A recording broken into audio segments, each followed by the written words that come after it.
Good morning બચ્ચા party and welcome to the class of physics with CD Patel. અને આજે આપણે ભણીશું કેટલાક ઉદાહરણ અને એક નવી થિયરી. પરંતુ આ જે ઉદાહરણ છે એ આપણે પ્રીવિયસ લેક્ચરમાં જે થિયરી ભણી ગયા એના રિલેટેડ છે, એટલે કે એના ઇક્વેશન ઉપરથી આવે છે. તો જો પ્રીવિયસ લેક્ચરની અંદર આપણે વાત કરી હતી કે કોઈ નિયમિત ચુંબકીય ક્ષેત્રમાં ગૂંચળું મૂકીએ તો એ ગૂંચળા ઉપર લાગતું ટોર્ક ટાઉ બરાબર I/A/B થાય છે. જો ગૂંચળાને થીટા બરાબર 90 ડિગ્રી મૂકેલું હોય તો ક્લિયર છે. પરંતુ જો થીટા કોણે મૂકીએ તો એના ઉપર લાગતું ટોર્ક ટાઉ બરાબર I/A/B સાઇન થીટા થાય. અને IA બરાબર ચુંબકીય ડાયપોલ મોમેન્ટ, એટલે કે એમ લખ્યું હતું ત્યાં આગળ. તેથી સમીકરણ બને કે ટોર્ક ટાઉ બરાબર MB sine theta M cross B. અને જો N આટા હોય તો NI/AB સાઇન થીટા. અને છેલ્લે કહ્યું હતું તમને કે ટાઉ બરાબર તેરે બિના સાઇન થીટા અકેલા હૈ. ક્લિયર? એ સૂત્ર આપણે યાદ રાખવાનું થાય. ક્લિયર છે? તો એના ઉપરથી ઉદાહરણ 4.11 જોઈ લઈએ. જુઓ, રકમ થોડીક વધારે જ મોટી છે એટલે આપણે વાંચીશું, એને સમજવાનો ટ્રાય કરીશું. અહીંયા આગળ લખતો નથી. ઓકે, ટેક્સ્ટ બુક તમારા બધા જોડે હશે. પેજ નંબર 159 ઉપર જો કે પાસે વીંટાળેલા 100 આંટાવાળું, એટલે N બરાબર 100. જો રકમ વાંચો અને પહેલાં જાતે ગણવાનો ટ્રાય કરો. બરાબર, વિડીયો પોઝ કરો અને જાતે ગણવાનો ટ્રાય કરો. જ્યારે વિડીયો પ્લે કરશો એટલે હું અહીંયા આગળ ગણીને તમારા માટે તૈયાર રાખીશ. ક્લિયર? ઓકે. તો જો રકમ કે પાસે વીંટાળેલા 100 આંટાવાળું, એટલે કે N બરાબર 100 અને 10 સેન્ટીમીટર ત્રિજ્યાનું એક વર્તુળાકાર ગૂંચળું 3.2 એમ્પિયર વિદ્યુત પ્રવાહ ધરાવે છે. એટલે ત્રિજ્યા R બરાબર 10 સેન્ટીમીટર, એટલે મીટરમાં કન્વર્ટ કરો એટલે R બરાબર 10 × 10⁻2 મીટર થાય. એમાંથી વહેતો પ્રવાહ I બરાબર 3.2 એમ્પિયર છે. તો આ ગૂંચળાના કેન્દ્રમાં કેટલું ચુંબકીય ક્ષેત્ર હશે? જો ગૂંચળાના કેન્દ્રમાં કહે છે તો એ શોધવાનું શું છે? તો આ ગૂંચળું છે, એના કેન્દ્રમાં ચુંબકીય ક્ષેત્ર શોધવાનું છે. તો જો આવું ગૂંચળું બને છે તો એના કેન્દ્રમાં ચુંબકીય ક્ષેત્ર શોધવા માટેનું સૂત્ર આપણે ભણી ગયા આગળ. બરાબર, તાર માટે હતું ને, કેટલું હતું? μ0 B બરાબર, યાદ કરો μ0 I/2R. આવું હતું. બોલો, હતું કે નહીં? હા સાહેબ, યાદ આવ્યું. ક્લિયર? પરંતુ અહીંયા આગળ N આંટાવાળું ગૂંચળું છે એટલે શું લખી દઈશું? N. એટલે અહીંયા આગળ N વડે ગુણી દેવાનું. μ0 Ni/2R. ક્લિયર? તો બોલો, આના ઉપરથી ચુંબકીય ક્ષેત્ર મળી જાય? બોલો, મળી જાય? હા સાહેબ, મૂકે જ ને. તો ચલો પહેલું એ માટે લખીએ કે શું હતું? ગૂંચળાના કેન્દ્ર પર, હા, એટલે આ પ્રમાણે લખવાનું કે ગૂંચળાના કેન્દ્ર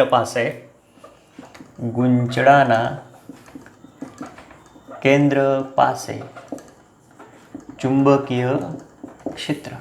ચલો, B બરાબર μ0 Ni/2R. ચલો, μ0 એટલે 4π × 10⁻⁷. N બરાબર 100 અને I બરાબર 3.2 ભાગ્યા 2 ગુણ્યા R બરાબર 10 × 10⁻2. અને આનું સાદરૂપ આપશો તમે એટલે તમને આન્સર મળશે 2 × 10⁻³ ટેસ્લા. 2 × 10⁻³ ટેસ્લા ચુંબકીય ક્ષેત્ર મળે. તમારે કેલ્સીથી ગણવાનું, હા, બધું હવામાં નહીં રાખવાનું. ચલો, ક્લિયર? 2 × 10⁻³ ટેસ્લા. ક્લિયર છે? ઓકે. તો સાહેબ હવે ચુંબકીય ક્ષેત્રની દિશા કેવી રીતે નક્કી કરશું? તો જમણા હાથના અંગૂઠા ઉપરથી મેળવી શકાય. બોલો આ પ્રમાણે છે. ચલો શું કરશો? તો જે તાર છે એની દિશામાં અંગૂઠો રાખો, બરાબર, તો તમને ચુંબકીય ક્ષેત્ર આગળની દિશામાં મળી જાય. એટલે દિશા માટે અહીંયા આગળ લખવાનું તમારે કે જમણા હાથના, કારણ કે અહીંયા તો તમને ખ્યાલ જ નહીં આવે ને કેવી રીતે છે શું છે.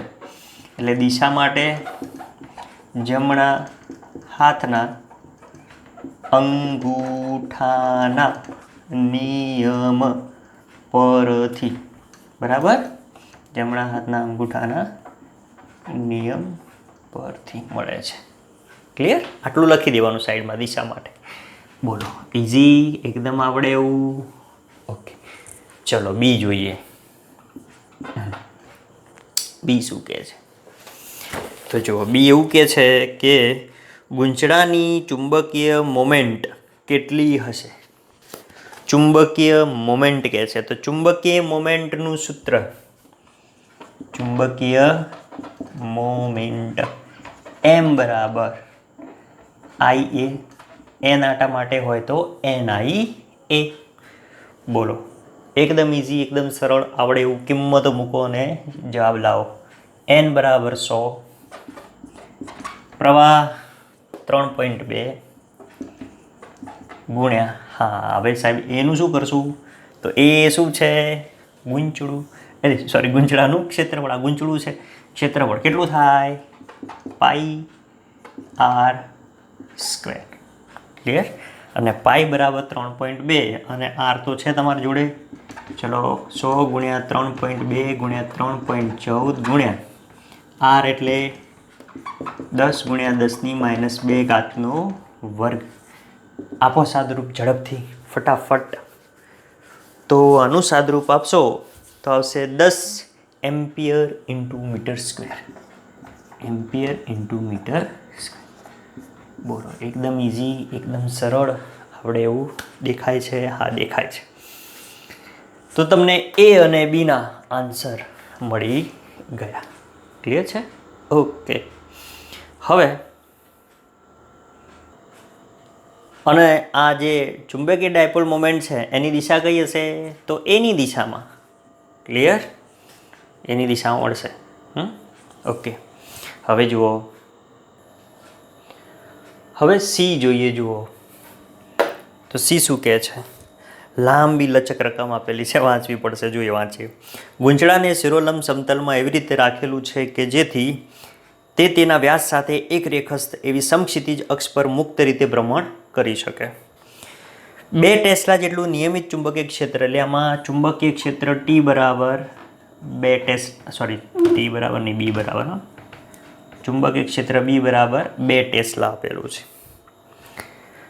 એવી રીતે પ્રવર્તેલું છે કે જેથી શરૂઆતમાં ગૂંચળાની અક્ષના આ ક્ષેત્રની દિશામાં એક રેખસ્થ હોય અને ચુંબકીય ક્ષેત્રની અસર હેઠળ આ ગૂંચળું 90 ડિગ્રીના કોણ જેટલું ભ્રમણ કરે છે.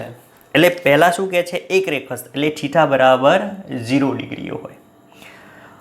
એ વખતે ટોર્ક કેટલું?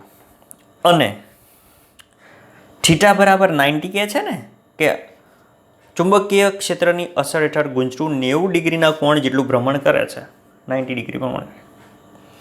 તો ગૂંચળાની પ્રારંભિક એટલે થીટા બરાબર 0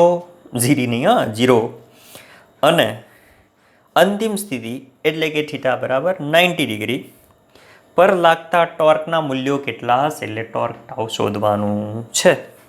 ક્લિયર છે? ઓકે. તો જોઈએ, ટોર્ક ગણી કાઢીએ તારે. બરાબર.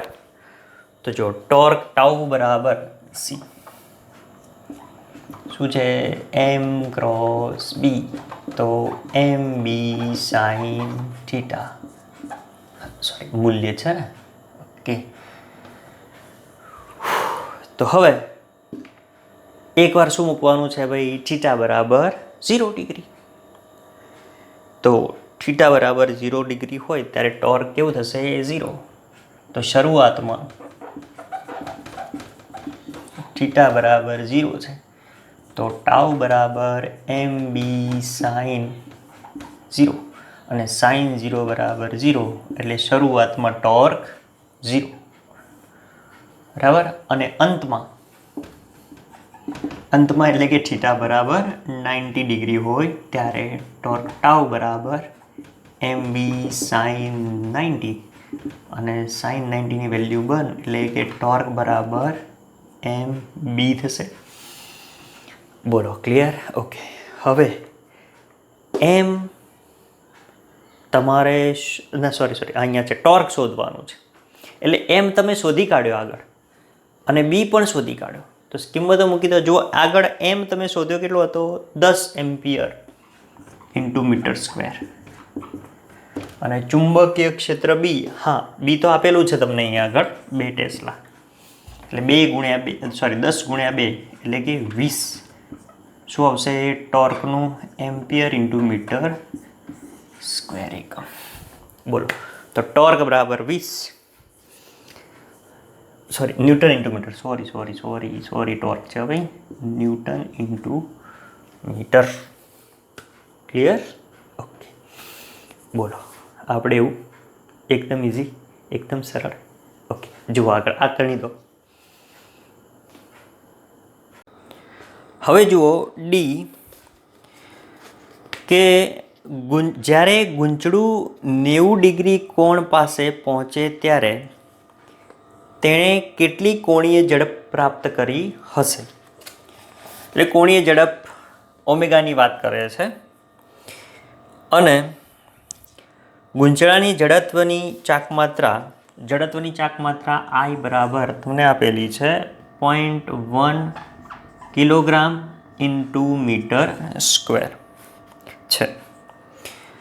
તો તમારે શું શોધવાનું? ઓમેગા શોધવાનું. આ છે જડત્વની ચાકમાત્રા I બરાબર જડત્વની ચાકમાત્રા. ઓકે હા, આ તમને આપેલું છે. તો જો આ જડત્વની ચાકમાત્રા શોધવા માટેનું સૂત્ર તમે ડાયરેક્ટલી પણ લખી શકો કે ઓમેગા બરાબર √2mb/I. પણ ક્યારે? જ્યારે આ એક્ઝામ્પલ 3 માર્ક્સમાં પૂછાયો હોય તો તમે ડાયરેક્ટ સૂત્ર લખી અને સીધી જ કિંમતો મૂકો કે ભાઈ એમ તમે શોધ્યા 10 એમ્પિયર ઇન્ટુ મીટર સ્ક્વેર છે અને બી તમને આપેલું છે 2, તો આની કિંમત મૂકો તો તમને ડાયરેક્ટ મળે. પણ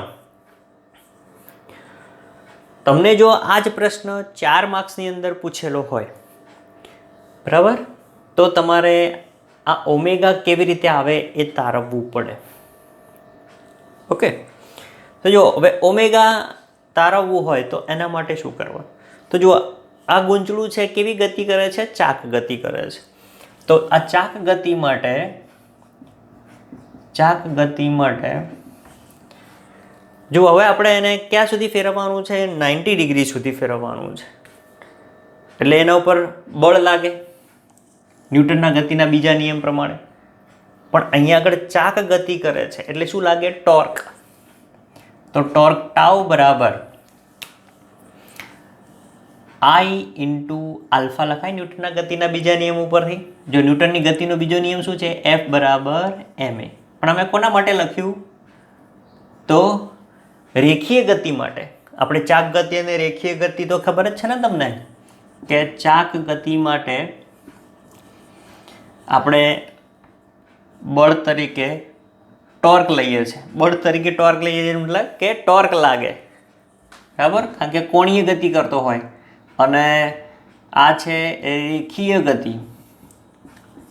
તો રેખીય ગતિમાં બળ F. રેખીય ગતિનું અંતર લેવું તો અંતરને આપણે x વડે અથવા તો d વડે દર્શાવીએ, જ્યારે આને થીટા વડે દર્શાવીએ છીએ. રેખીય ગતિમાં વેગને v વડે દર્શાવીએ. અહીંયા આગળ કોણીય વેગ લખવો પડે ઓમેગા. અહીંયા આગળ પ્રવેગને a વડે દર્શાવીએ રેખીય ગતિમાં, તો કોણીય પ્રવેગને આલ્ફા વડે દર્શાવીએ છીએ. ક્લિયર? ચાક ગતિ માટે. એ જ પ્રમાણે દળ માટે લખવું હોય તો આને એમ અને અહીંયા આગળ I વડે દર્શાવીએ આપણે. જુઓ અહીંયા આગળ આ એ છે, એ શું છે? રેખીય પ્રવેગ. જ્યાં આલ્ફા એ શું છે? તો કોણીય પ્રવેગ છે. એમ એ દળ છે અને I એ જડત્વની ચાક માત્રા. અને જડત્વ એ શું દર્શાવે? દળ દર્શાવે છે ને. ઓકે. અને આ એફ એ બળ દર્શાવે છે. તો ચાક ગતિમાં એ જ વસ્તુ ટોર્ક છે. ક્લિયર? ઓકે. તો હવે આ જે ચાક ગતિ કરે છે ગૂંચળું, તો એના માટે આ સમીકરણ લખાશે ન્યૂટનની ગતિના બીજા નિયમ પરથી. એટલે ટોર્ક ટાઉ બરાબર આઈ ઇન્ટુ આલ્ફા. હવે આ આલ્ફા છે, તો આલ્ફા ઉપરથી આપણને ઓમેગા મળે. કેવી રીતે? તો જુઓ, આલ્ફા બરાબર ડી ઓમેગા બાય ડીટી લખાય. એકમ સમયમાં કોણીય વેગમાં થતો ફેરફાર એટલે કોણીય પ્રવેગ. જેમ આપણે આમાં લખતા હતા ને કે ડીવી બાય ડીટી બરાબર એ. એકમ સમયમાં વેગમાં થતો ફેરફાર એટલે પ્રવેગ મળે. એ જ પ્રમાણે કોણીય વેગમાં થતો ફેરફાર લો તો કોણીય પ્રવેગ મળે. ક્લિયર? ઓકે. તો જુઓ, આ પ્રમાણે સ્ટાર્ટ કરવાનું કે ચાક ગતિ માટે ટોર્ક ટાઉ બરાબર આઈ આલ્ફા, પરંતુ આલ્ફા બરાબર ડી ઓમેગા બાય ડીટી છે. આને સમીકરણ 1 આપો અને આની કિંમત સમીકરણ 1માં મૂકતા. ધેરફોર ટાઉ બરાબર I d omega by dt થશે. ઓકે. હા. હવે ગૂંચળું ચાક ગતિ કરે છે, આપણે ગૂંચળા માટે લીધું છે, તો એના ઉપર ટોર્ક લાગે. તો આ ગૂંચળા માટે લાગતું ટોર્ક ટાઉ બરાબર શું છે? ઇક્વેશન એમ બી સાઇન થીટા. આને સમીકરણ 2 આપો, આને સમીકરણ નંબર 3 આપો. તો જો આ ટાઉ બરાબર આટલું, ટાઉ બરાબર આટલું, તો સમીકરણ 2 અને સમીકરણ 3 ને સરખાવો. સમીકરણ 2 અને 3 ને સરખાવતા ચલો તો શું લખાશે? I d omega by dt, I d omega by dt therefore is equal to M B sine theta, M B sine theta.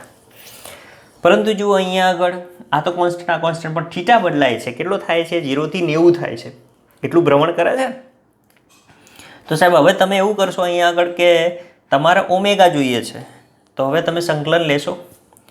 પરંતુ અહીંયા આગળ સંકલન લેશો તો ઓમેગા ડી ઓમેગા જોઈશે, અને આ બાજુ પણ સંકલન લેશો તો સંકલન માટે થીટા લેવો પડશે. તો એટલે થીટા ઇન્ટુ ડી થીટા લેવો પડશે. તો ડી થીટા લાવવું પડશે. તો ડી થીટા માટે શું કરશો? તો ચેઇન રૂલ આવે, અથવા તો આ જે d omega by dt is equal to આને ડી થીટા વડે ગુણતા અને ડી થીટા વડે ભાગતા. તો d omega by d theta into d theta by dt અહીંયા લખવાનું. પરંતુ d omega by dt is equal to d omega by d theta into d theta by dt. જો ડી થીટા ગયા, શું રહ્યું ભાઈ? D omega by dt. બરાબર છે? ઓકે. એટલે ડી ઓમેગા બાય ડીટી. ચલો હવે આની જગ્યાએ આ વસ્તુ મૂકી દઈએ આપણે. હા, મૂકી દો. Therefore I into d omega by d theta into d theta by dt is equal to M B sine theta, M B sine theta. બોલો, દેખાય છે? હા, દેખાય છે. ઓકે. જો હવે આને કાઢી નાખીએ. જો આ સૂત્ર રાખું છું, આ લાવવું છે આપણે, એટલે જુઓ આ પ્રમાણે. ઓકે. આ સમીકરણ આપણે તારવવાનું છે. તો હવે I into d omega by d theta, therefore I into d omega by d theta into d theta by dt. D theta by dt એટલે શું થયું? આ તો ડીએક્સ બાય ડીટી થઈ ગયું, અંતર ભાગ્યા સમય. કોણીય વેગ ઓમેગા લખાય d theta by dt. Okay. Is equal to M B sine theta. Clear? હવે ડી થીટાને આપણે આ બાજુ લઈ જઈએ. તો આઈ અને ઓમેગાને પહેલો લખું છું into omega into d omega is equal to M B sine theta into d theta. બોલો હવે ભાઈ. હા સાહેબ, હવે સંકલન કરો, જો આવી જશે. તો ઇન્ટિગ્રેશન લઈ લઈએ અહીંયાથી અહીંયાનું, એમ બી કોન્સ્ટન્ટ, બરાબર, વેલ્યુ મળી જાય એની. તો હવે પરંતુ જો થીટા જે છે ક્યાંથી ક્યાં વેરી થાય છે? 0 થી 90.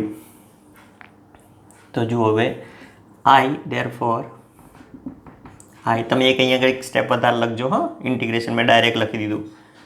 તો ઓમેગાનું સંકલન શું થશે?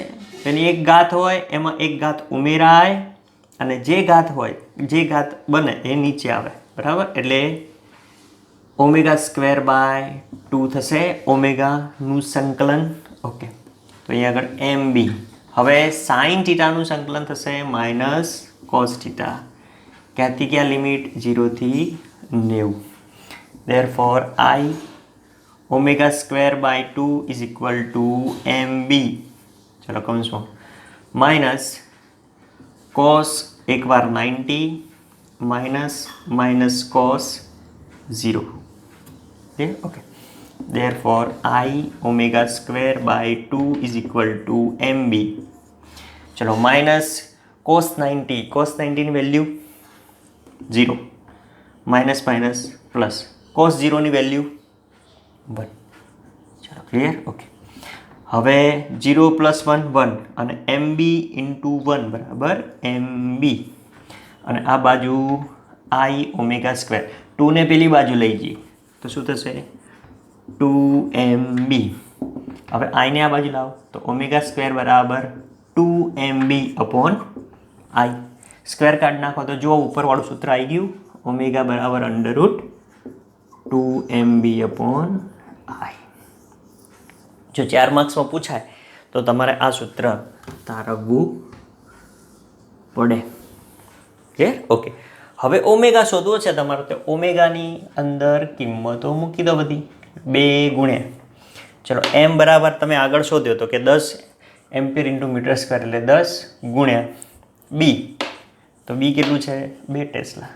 b ભાગ્યા I આપેલી છે તમને જડત્વની ચાક માત્રા 0.1 એટલે 2 × 4 ગુણ્યા 10 એટલે 40 ભાગ્યા 0.1.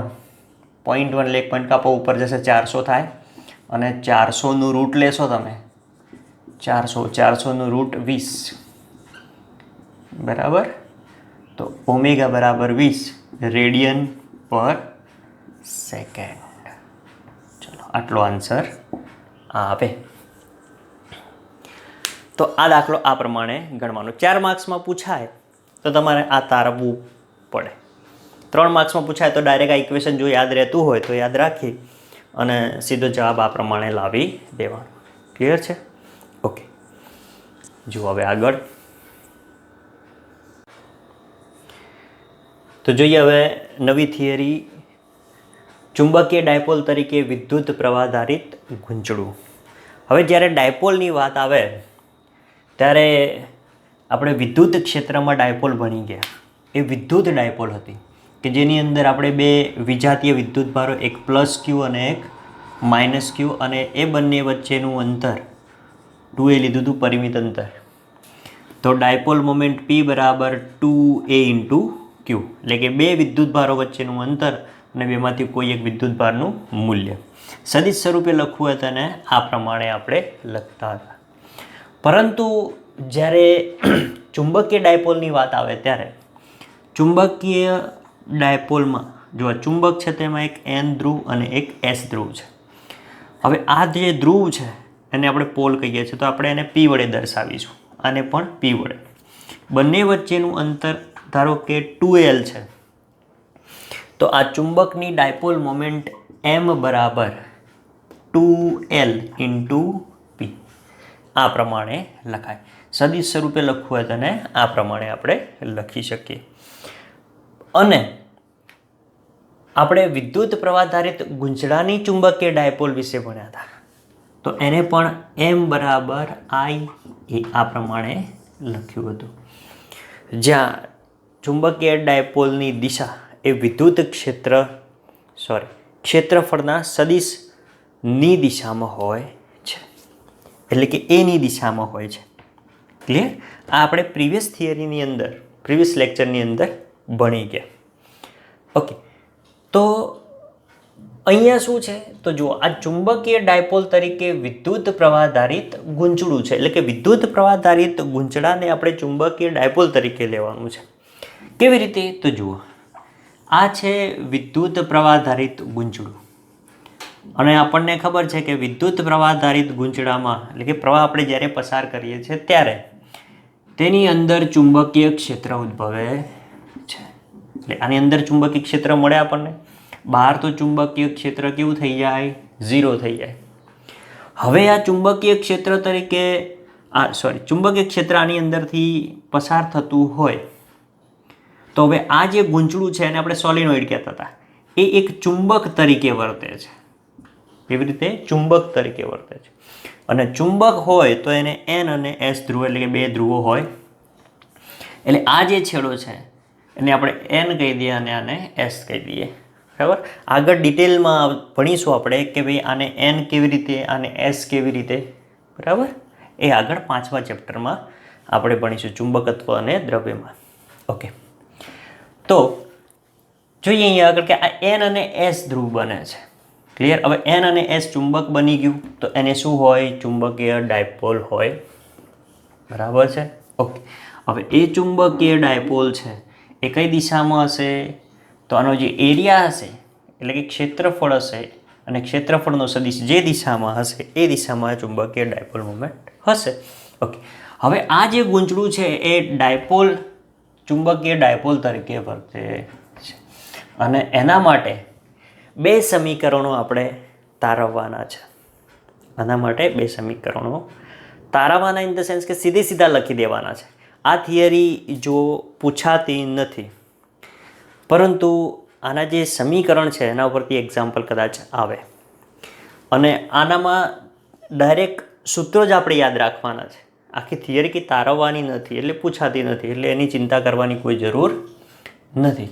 ઓકે, તો એ થિયરી શું છે? તો જુઓ, આપણે વિદ્યુત ક્ષેત્રની અંદર ભણી ગયા કે વિદ્યુત ક્ષેત્ર માટે વિદ્યુત ડાયપોલને કોઈ અક્ષ પરના બિંદુ અક્ષ ઉપર મૂકીએ. ધારો કે આ વિદ્યુત ડાયપોલ છે, સમજો. હવે આ વિદ્યુત ડાયપોલને કોઈ અક્ષ ઉપર મૂકીએ, ધારો કે એક્સ અક્ષ ઉપર આપણે મૂકી દઈએ આ પ્રમાણે, અને એના કેન્દ્રથી એક્સ અંતરે પી બિંદુએ વિદ્યુત ક્ષેત્ર E શોધવા માટેનું સૂત્ર આપણે ભણી ગયા. આ થિયરી આપણે ભણી ગયા. કેટલું હતું? તો કે 2kp/x³ જેટલું. ક્લિયર? ઓકે, અને એના લંબ દ્વિભાજક માટે એટલે કે અક્ષ પરના લંબ દ્વિભાજક પરના કોઈ બિંદુ P' ની વાત કરીએ તો ત્યાં આગળ ઉદ્ભવતું વિદ્યુત ક્ષેત્રનું સૂત્ર E બરાબર kp/x³ હતું. આ આપણે ભણી ગયા આગળ, યાદ કરો તમે. ક્લિયર? કે લંબ દ્વિભાજક માટે આ જે લંબ દ્વિભાજક છે એના પરના કોઈ બિંદુએ P બિંદુએ વિદ્યુત ક્ષેત્ર E માટેનું સૂત્ર kp/x³, અને આ અક્ષ પરના કોઈ P બિંદુએ વિદ્યુત ક્ષેત્ર E શોધવા માટેનું સૂત્ર 2kp/x³. તો હવે આ બંને સૂત્રો ઉપરથી આપણે આ વિદ્યુત પ્રવાહ આધારિત ગૂંચળા માટે ચુંબકીય ડાયપોલનું અક્ષ પરના બિંદુએ અને લંબ દ્વિભાજક પરના બિંદુએ ચુંબકીય ક્ષેત્ર B શોધવા માટેનું સૂત્ર મેળવવાનું છે. ફરીથી જુઓ, આ જે ડાયપોલ વિદ્યુત ડાયપોલ લીધેલી છે એની જગ્યાએ શું લેવાનું છે? વિદ્યુત પ્રવાહ આધારિત ગૂંચળું કે જે ચુંબકીય ડાયપોલ તરીકે વર્તશે. હવે આને આપણે કોઈ અક્ષ ઉપર મૂકવાનું છે, અને આ અક્ષ પરના P બિંદુએ x અંતરે ચુંબકીય ક્ષેત્ર B શોધવા માટેનું સૂત્ર મેળવવાનું છે. સમજાયું? એ જ પ્રમાણે લંબ દ્વિભાજક માટે અક્ષ પરના બિંદુએ અને લંબ દ્વિભાજક પરના કોઈ બિંદુએ અહીંયા આગળ P' બિંદુએ ચુંબકીય ક્ષેત્ર B શોધવા માટેનું સૂત્ર લખવાનું છે. તો બોલો, આ સૂત્રો આવડતા હોય તો એના ઉપરથી આ તમને આવડે. કેવી રીતે? તો જોઈએ. તો આપણે બીજી એક વસ્તુ કમ્પેર કરી લઈએ પહેલાં, જો આ સમીકરણ લખવા માટે, કે વિદ્યુત ક્ષેત્રની અંદર અચળાંક આવતો હતો K, અને અહીંયા આગળ આપણે અચળાંક આવે છે μ0. એટલે કે ઉપરથી આપણે આ પ્રમાણે લખતા હતા કે કે બરાબર 1/4πε0 અને અહીંયા આગળ આવે છે અચળાંક μ0/4π. ક્લિયર? ઓકે. તો બંનેને કમ્પેર કરીએ આપણે. μ0/4π જુઓ, વિદ્યુત ક્ષેત્ર અને ચુંબકીય ક્ષેત્ર માટેના જે બંનેના અચળાંકો છે 1/4πε0 = μ0/4π. બંનેને કમ્પેરિઝન કરીએ તો શું મળે છે? જુઓ ઇક્વેશન, આ 4π કેન્સલ થઈ જશે. તો જુઓ μ0 = 1/ε0 મળે છે. શું મળે છે? μ0 =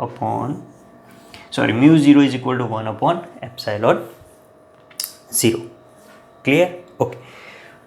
તો હવે આ જે સમીકરણ છે એના ઉપરથી જોવાના ઇક્વેશનમાં આપણે લખવું હોય તો લખાય કે 2k k બરાબર શું થાય? k બરાબર 1/4πε0 × p છેદમાં x3. ચલો આવું ઇક્વેશન થાય એનું. અને અહીંયાનું ઇક્વેશન થશે 2k ની જગ્યાએ 1/4πε0, 1 લખતા નથી, 4πε0 ઉપર p નીચે x3 છે એ માટે. હવે આ બંને ઇક્વેશન ઉપરથી આપણે આ બંને ઇક્વેશન લખવા છે ચુંબકીય ક્ષેત્રના. તો કેવી રીતે લખીશું? જુઓ, તો પહેલાં આપણે લંબ દ્વિભાજક માટે લખી દઈએ. તો લંબ દ્વિભાજક માટે બોલો ચલો શું છે? તો અહીંયા આગળ 1/4πε0 એટલે 1/4πε0, પરંતુ 1/ε0 બરાબર μ0. 1/ε0 બરાબર μ0 થાય તો એની જગ્યાએ હું μ0 લખી દઉં. ઓકે, એટલે μ0/4π થઈ ગયું. બરાબર. હવે ઉપર શું છે? p. તો અહીંયા p લખ્યો અને નીચે x3. બોલો, આ લંબ દ્વિભાજક માટે ચુંબકીય ક્ષેત્ર B શોધવા માટેનું સૂત્ર મળી ગયું. ક્લિયર? ઓકે. એ જ પ્રમાણે હવે આ અક્ષ પરના કોઈ p બિંદુએ ચુંબકીય ક્ષેત્ર B શોધવા માટે સૂત્ર આના ઉપરથી બનાવીએ. તો જુઓ તમે. હા, અરે હા, પણ અહીંયા આગળ જુઓ, આ p એ શું છે? તો ડાયપોલ મોમેન્ટ p છે વિદ્યુત ક્ષેત્ર માટે. આ વિદ્યુત ક્ષેત્ર માટે લીધું આપણે +q વિદ્યુત ક્ષેત્ર. પરંતુ ચુંબકીય ક્ષેત્ર માટે ડાયપોલ મોમેન્ટ m છે. તો p ની જગ્યાએ અહીંયા શું લખવાનું? m લખવાનું. ક્લિયર? શું લખવાનું? m લખવાનું. અને x તો અંતર છે અહીંયાથી એનું. ઓકે. એ જ પ્રમાણે હવે આનું લખવું છે. તો જુઓ, આ માટે 2 × p ની જગ્યાએ m. જે p છે વિદ્યુત ક્ષેત્ર માટે p આ અને ચુંબકીય ક્ષેત્ર માટે ડાયપોલ મોમેન્ટ m. તો અહીંયા આગળ m લખીશું છેદમાં 1/4πε0 એટલે 4π એમના એમ મૂકી દો પહેલાં, અને 1/ε0 બરાબર. ε0 અને અહીંયા 1 કહેવાય એટલે 1/ε0 બરાબર μ0. એટલે અહીંયા આગળ μ0 અને નીચે x3. તો બોલો, આ જે ગૂંચળું કે જે ડાયપોલ તરીકે વર્તે છે ત્યાંથી એ ગૂંચળાને જો અક્ષ ઉપર મૂકેલું હોય તો તે x અંતરે ડાયપોલથી x અંતરે p બિંદુએ ચુંબકીય ક્ષેત્ર B શોધવા માટેનું સૂત્ર મળી જાય. આટલું બોલો કેટલું થશે? 2μ0m છેદમાં 4π × x3. અને લંબ દ્વિભાજક પરના કોઈ p બિંદુએ ચુંબકીય ક્ષેત્ર B શોધવા માટેનું સૂત્ર μ0m/4π x3 મળે. આ સૂત્રો સીધા આ રીતે તમે યાદ રાખી શકો. બોલો, ક્લિયર? ઇઝી? આવડે એવા એકદમ? હવે આ વસ્તુને થિયરીમાં લખવી હોય તો કેવી રીતે લખાય? આ વસ્તુ તમે સમજી ગયા હશો કમ્પ્લીટ. ક્લિયર? ના ખબર પડી તો એકવાર પ્રીવિયસ એટલે કે એને ફરીથી આગળ કરી અને ફરીથી જોજો, ખ્યાલ આવી જશે. ઓકે, હવે આપણે થિયરી લખી દઈએ. બરાબર? અને થિયરીને એકવાર સમજી લઈએ એટલે આખો ક્વેશ્ચન તમને સમજાઈ જશે. આ થિયરી એટલી બધી ઇમ્પોર્ટન્ટ નથી. આ બે સૂત્રો તમારે ખાલી યાદ રાખવાના થાય. ક્લિયર? આ અક્ષ પરના કોઈ p બિંદુએ ચુંબકીય ક્ષેત્ર એટલે કે x અંતરે, અને એ જ પ્રમાણે લંબ દ્વિભાજક પરના કોઈ p બિંદુએ x અંતરે, અહીંયાથી x અંતરે ચુંબકીય ક્ષેત્ર બી શોધવા માટેનું સૂત્ર છે. ક્લિયર? ઓકે. તો જુઓ હવે આપણે થિયરી જોઈ લઈએ આની. તો જુઓ ક્વેશ્ચન આવું બને કે ચુંબકીય ડાયપોલ તરીકે વિદ્યુત પ્રવાહ આધારિત ગુંચડાની અક્ષ પરના અને લંબ દ્વિભાજક પરના બિંદુએ ચુંબકીય ક્ષેત્રનું સમીકરણ મેળવો. જો બંને મેં એક જ ક્વેશ્ચનમાં લઈ લીધા છે. તો આ રીતે લખવાનું કે આઈ વિદ્યુત પ્રવાહ આધારિત આર ત્રિજ્યાના વર્તુળાકાર ગુંચડા વડે તેની અક્ષ પરના કેન્દ્રથી એક્સ અંતરે ઉદ્ભવતું ચુંબકીય ક્ષેત્ર બી બરાબર μ0 IR સ્ક્વેર છેદમાં 2x² plus r² rays two 3/2. આ જે આપણે વિદ્યુત ક્ષેત્રની થિયરીમાં જે લાસ્ટ ઇક્વેશન આવતું હતું એ ઇક્વેશન ઉપરથી અહીંયાથી સ્ટાર્ટ થાય છે. હવે અહીંયા આગળ એક્સ અંતર જે છે એ ત્રિજ્યા કરતાં મોટું છે, એટલે કે એક્સ ગ્રેટર દેન આર. અહીંયા આગળ આરને આપણે અવગણીએ છીએ કારણ કે અંતર વધારે મોટું છે. તો આર શું થઈ જશે? 0. તો અહીંયા શું રહેશે? x² rays two 3/2. 2 ગયા એટલે x³ રહેશે નીચે, ઉપર બધું એમના એમ. એટલે કે બી બરાબર μ0 IR² છેદમાં 2x³. હવે આ સમીકરણને આપણે ડાબી બાજુએ પાઈ વડે ગુણી અને પાઈ વડે ભાગીએ. તો જુઓ પાઈ વડે ગુણ્યા અને પાઈ વડે ભાગ્યા. તો અહીંયા આગળ πr² બને છે અને πr² બરાબર ક્ષેત્રફળ, વર્તુળનું ક્ષેત્રફળ πr² થયું. એની જગ્યાએ આપણે a મૂકી દઈએ અને નીચે 2πx³ એમના એમ. પરંતુ અહીંયા જુઓ કે IA બરાબર ચુંબકીય ડાયપોલ મોમેન્ટ છે. તો IA બરાબર m, જે m એ ચુંબકીય ડાયપોલ મોમેન્ટ થઈ જાય. તો હવે IA ની જગ્યાએ આપણે m મૂકી દઈએ તો b બરાબર μ0 m/2πx³. આ આપણને ગુંચડાની અક્ષ પરના બિંદુએ ચુંબકીય ક્ષેત્ર શોધવા માટેનું સમીકરણ મળી ગયું. હવે એને સદિશ સ્વરૂપે લખવું હોય તો સદિશ b બરાબર μ0 m સદિશ m છેદમાં 2πx³. આ સમીકરણને તમે 2 વડે ગુણો અને 2 વડે ભાગો તો જો આ પ્રમાણે થાય. 2 વડે ગુણ્યા અને 2 વડે ભાગ્યા એટલે અહીંયા 2 ની જગ્યાએ શું થઈ જાય? 4π.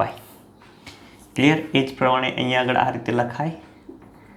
4π લાવવા માટે આ નીચે કારણ કે 4π આવે છે એટલે. ક્લિયર? ઓકે. તો આ જે સમીકરણ બન્યું એ ગુંચડાની અક્ષ પરના બિંદુએ ચુંબકીય ક્ષેત્રનું સમીકરણ છે. હવે ગુંચડાના કેન્દ્રથી લંબ દ્વિભાજક પરના x અંતરે ચુંબકીય ક્ષેત્ર બી બરાબર μ0 m/4πx³. આ ડાયરેક્ટ જ આપેલું છે એટલે ડાયરેક્ટ જ લખી દીધેલું છે, બરાબર. અને સદિશ સ્વરૂપે આ પ્રમાણે લખાશે. સદિશ બી બરાબર μ0 સદિશ m છેદમાં 4πx³. તો તમારે ખાલી આ બે ઇક્વેશનો યાદ રાખવાના થાય. આ થિયરી તારવવાની પૂછાતી નથી એટલે એની કોઈ ચિંતા કરશો નહીં.